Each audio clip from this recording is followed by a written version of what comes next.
welcome back to my channel. And nandito na tayo sa bahay. So, pagod na, antok na. Pero, papakita natin sa inyo kung paano gumawa ng pandesal. Hey! Charit. We have our guest chef. Hey! Welcome to our Bahay Bata Kusina. Okay, this is, pinapainit ko na yung milk. This is 1.5 cup of milk. As per instruction, it's 1 1/4 of milk. But I wanted to taste like milky thingy, so I'm gonna add 1 pack. This is lukewarm yeast. This is an instant yeast, and this is a lukewarm milk. So I'm gonna add on the yeast. Pini-perfect niya yung pagluluto ng pandesal. Dapat naka-lukewarm siya para ma-activate yung yeast. Ayan. Cut mo na. Ang bango! So, anong nangyayari ngayon dyan? Ayun, we're just gonna mix all the milk, and there's one tablespoon of sugar para the yeast to be activated. We have to have the yeast to be activated, otherwise walang bread, walang pandesal. Allah, ayan eh. Ang bango niya. Siya. May gatas. Kasi gatas siya. Yeah. Lagi siyang nagluluto ng ganyan, pandesal. Kasi namimiss niya yung sa Pilipinas yung nagbibenta ng pandesal. This is for our senior citizens.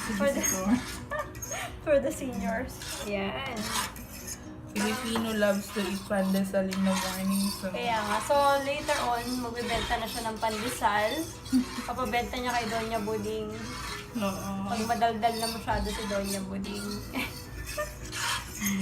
Ayan, ang cute. So, mga ilang oras pa yan? Mga in 10 minutes, pwede na siyang i-mix with the flour. For 2 cups of flour, 2 cups of bread flour. Wow! Meron na siyang prepare dito. Hindi ko alam kung anong meron dyan. Pero later on, hahalo na natin yung hinahalo-halo niya dun sa kusina. Okay. And ano na nangyari? And then, tapos nito, ilagay tayo ng 1 tablespoon of oil. Tining!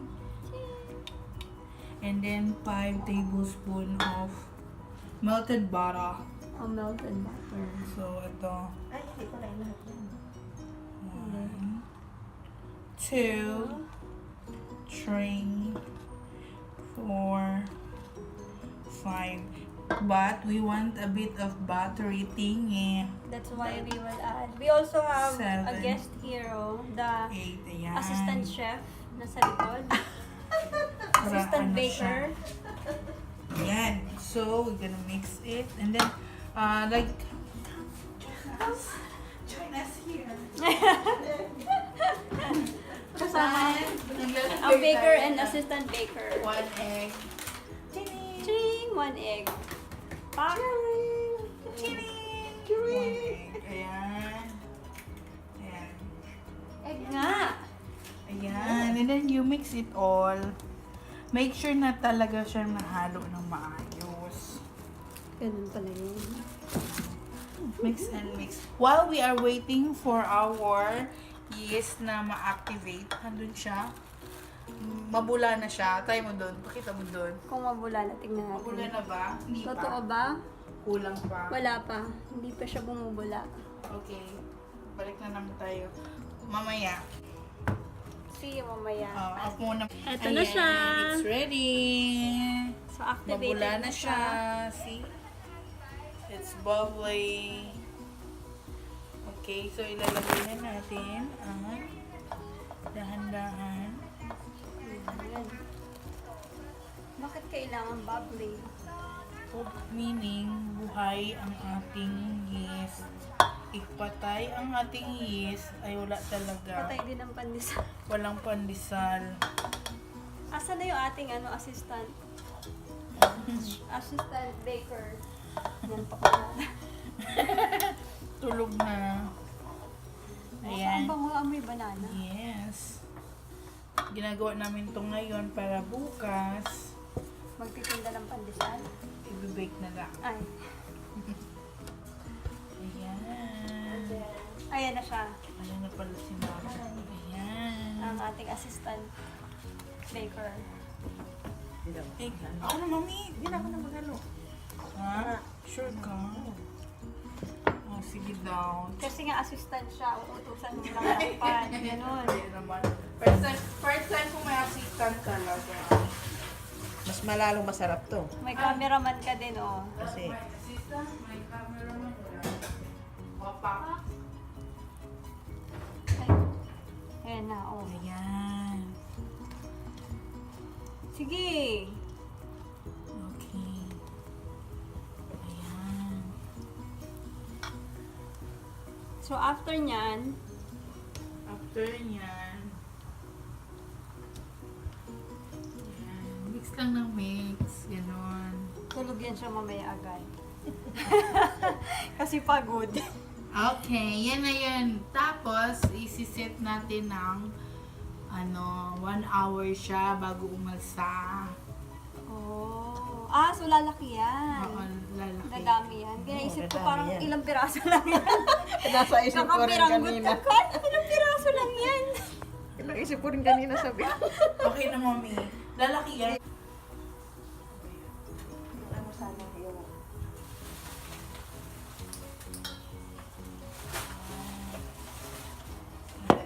sa loob mo? Okay lang yan, Mami, kasi ininid pa natin yan. Iyan mo ka na. Oo, dito sa... Ayan na. Dalawa na to. Sige, Mami. Sa ating Mahiwagang white. pack. Diba? Sinadya to. Correct. Itong place na ito, sinadya to para pang... Para ma-perfect mo daw yung pagbe-bake mo. Ito. Yan, dito siya. Dito. This is it. This is expensive. Yan. Ang kanyang ano. Ayan. One. Akala ko ganito lang siya kakapiranggot. Pero radami pala yan. Ping, ping, ping, ping! Ayan. Ayan. Ganyan na. Ganyan. Ayan na yun. Ayan na siya.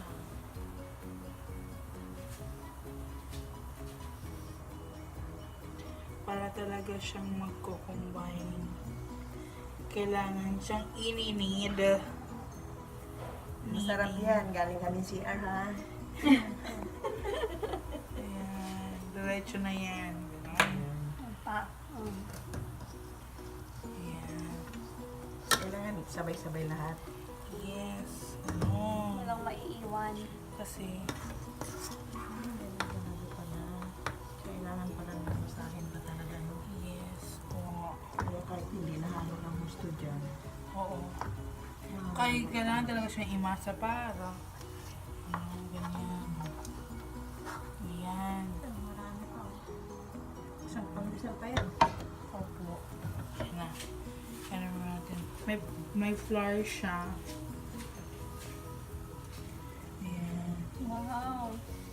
Siya ang mami ni Doña Buding. So sila ang palagi kong guest. Wala siyang choice. Marami pa siya ipapakitang talent. Wala po siyang choice mga ka-viewers. Diba? Isang ano ba to? Isang buo. Ayan o, assistant baker slash chef. Made in Philippines. Yan. Galing pa talaga yan sa Philippines. Fresh from Philippines. May assistant. Gasan ko na. Ay, ayun. Gasan ko na to. Yes. Ayan na. Ah, wag na, Mami. Wag niyo. Okay Ibabalik na yan. yan sa loob. Balik pala. Papasok mo tayo sa CR. Ilagay dyan, tapos ipasok sa CR. Yan. Yan yung kanyang countertop ko. Ayan. Diba? Ayan na siya. Neat. So after nyan, Ito na, patutulogin na natin to siya. and then bake na after. 1 hour, magdodoble na yung size nito. Ganun. Pako. Ganun siya. Vacuum. And then next niyan, after 1 hour, yun na yung bake. Here we're gonna cut it into this kind of pieces. It's going to raise after 10 minutes and after baking. So I use a sharp knife to have a nice shape on the edge. And here it is, waiting for the bake. We have to cover it for 10 minutes. And now this one is already ready. Ready to go. Wait a minute. Wait a minute. I cannot hold it, sorry. Yes, this is the Pandesal. It's ready to go. There, after 10 minutes. The bread is ready to fly. Take off. Adjusting for 10 minutes. Yeah. And that's about it, trippers. Hope you enjoy ang aming Malaysian, Pinoy Malaysia Pandesal. See ya.